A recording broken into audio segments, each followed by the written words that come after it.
굿모닝 큐티인 가족 여러분, 오늘 말씀을 보니 큰 무리가 예수님을 따릅니다. 하지만 예수님의 시선은 큰 무리가 아니라 자기를 원하는 자들, 바로 12명의 제자들에게 있었음을 봅니다. 이렇게 생각해 볼 수 있겠습니다. 나는 예수님을 따르는 무리인가? 예수님의 제자인가? 따라가다가 내 생각과 다르면 언제든지 돌아설 수 있는 무리인가? 실패하고 넘어져도 예수님을 따르는 제자인가? 예수님의 제자로서 오늘 말씀으로 나아가는 저와 모든 큐티인 가족 되시기를 간절히 소망합니다. 오늘 우리에게 주신 말씀 마가복음 3장 7절에서 19절입니다. 예수께서 제자들과 함께 바다로 물러가시니 갈릴리에서 큰 무리가 따르며 유대와 예루살렘과 이두메와 요단강 건너편과 또 두로와 시돈 근처에서 많은 무리가 그가 하신 큰 일을 듣고 나아오는지라.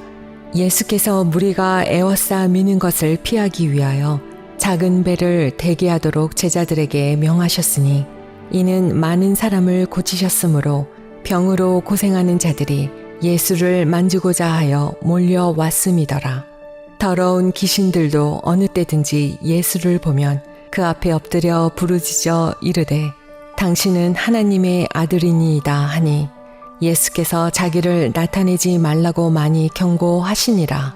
또 산에 오르사 자기가 원하는 자들을 부르시니 나아온지라. 이에 12를 세우셨으니 이는 자기와 함께 있게 하시고 또 보내사 전도도 하며 귀신을 내쫓는 권능도 가지게 하려 하심이러라. 이 12를 세우셨으니 시몬에게는 베드로란 이름을 더하셨고 또 세베대의 아들 야고보와 야고보의 형제 요한이니 이 둘에게는 보아너게 곧 우레의 아들이란 이름을 더하셨으며 또 안드레와 빌립과 바돌로메와 마테와 도마와 알페오의 아들 야고보와 및 다데오와 가나나인 시몬이며 또 가룟 유다니 이는 예수를 판 자더라. 저의 기도 생활에서도 가장 큰 양을 차지하는 것이 우리 환우들을 위해서 기도하는 것입니다. 예수님도 공생애를 시작하시면서 많은 환자들을 돌보시면서 저들을 치유하는 사역으로 공생애를 시작하셨음이 분명합니다. 당연히 많은 무리들이 예수님을 따라왔고 특별히 이 환자들은 병이 고침을 받아야 하는 당장의 그런 필요가 있었던 자들이라고 할 수 있지 않습니까? 불치의 병을 가진 자로부터 시작해서 하다못해 연약한 병을 갖고 있는 모든 환자들이 예수님 앞에 무리를 지어서 나오는 것을 보게 됩니다. 예수님이 얼마나 저들을 치유하면서 긍휼히 여기셨는지를 보게 됩니다. 이때 11절에 보니까 더러운 귀신들도 예수님을 보면 그 앞에서 막 부들부들 떨면서 떠나가는 이런 일들이 이 치유의 기적 속에서 나타나는 것입니다. 그런데 그 귀신들이 떠나가면서 뭐라고 얘기하냐면 당신은 하나님의 아들이니이다 라고 고백을 하는 것입니다.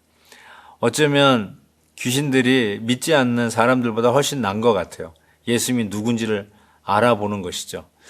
그런데 우리가 예수님을 알아보는 것이 신앙 고백은 아니죠.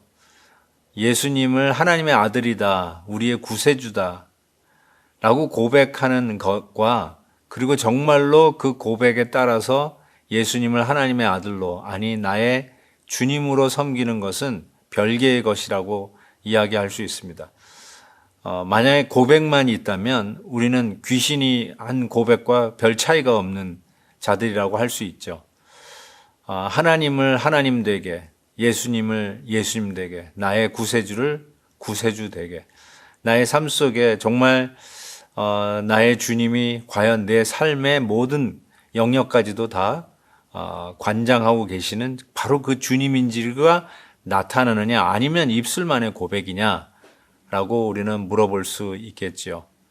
다시 한번 우리들의 고백이 귀신의 고백이 아니라 진정 마음 깊은 곳에서부터 우리 주님의 하나님 되심과 나의 구세주 되심을 인정하는 고백들, 그리고 그 고백 따라 움직이는 우리의 삶이 되기를 다시 한번 주님의 이름으로 축복하며 그 은혜가 있기를 간절히 기도합니다.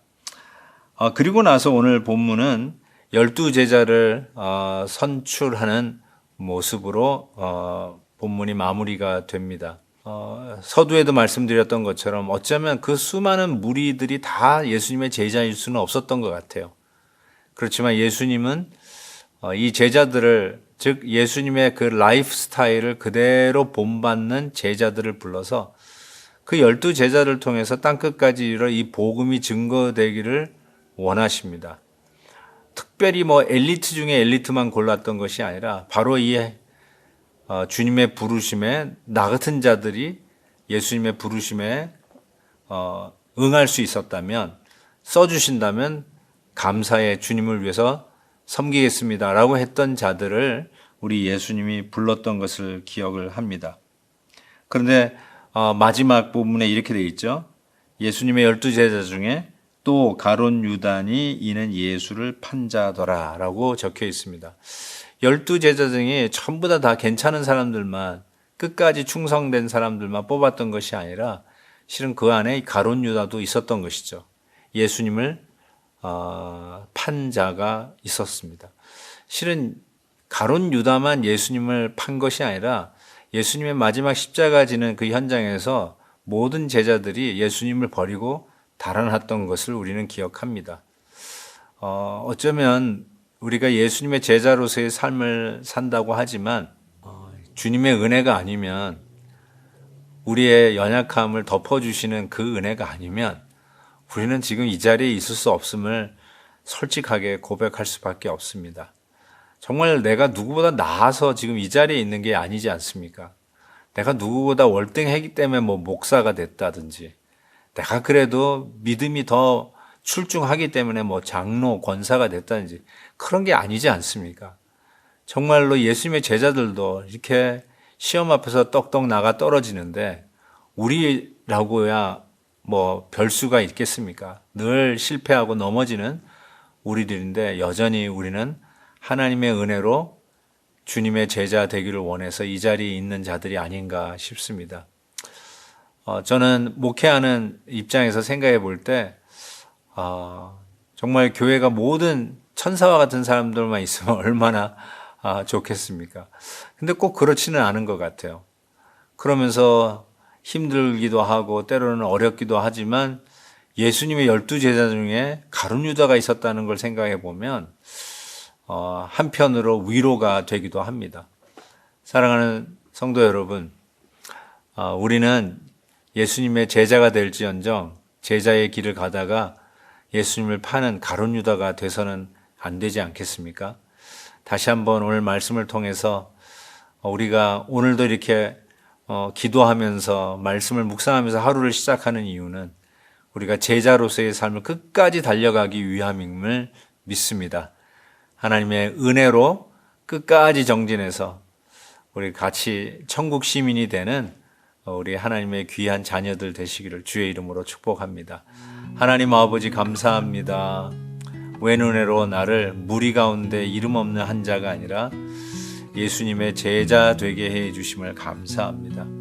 하나님 아버지, 제자 되는 이 길, 이 제자로서의 삶을 살아가는 이 도전들 앞에서 하나님의 혹이라도 넘어져 가룟 유다 되지 않게 하시고 끝까지 충성되게 주님을 쫓아가는 예수님의 신실한 제자 되게 해 주옵소서. 예수님의 이름으로 기도하옵나이다. 아멘. 내일 헵시바 때 또 선교사 파송 예배에 뵙기를 원합니다. 오늘도 김한유 목사님의 아침 영상 메시지를 시청해 주셔서 감사합니다. 큐티인 교재는 www.qtin.org에서 구매 가능하며 자세한 사항은 큐티인 홈페이지를 참고해 주시기 바랍니다.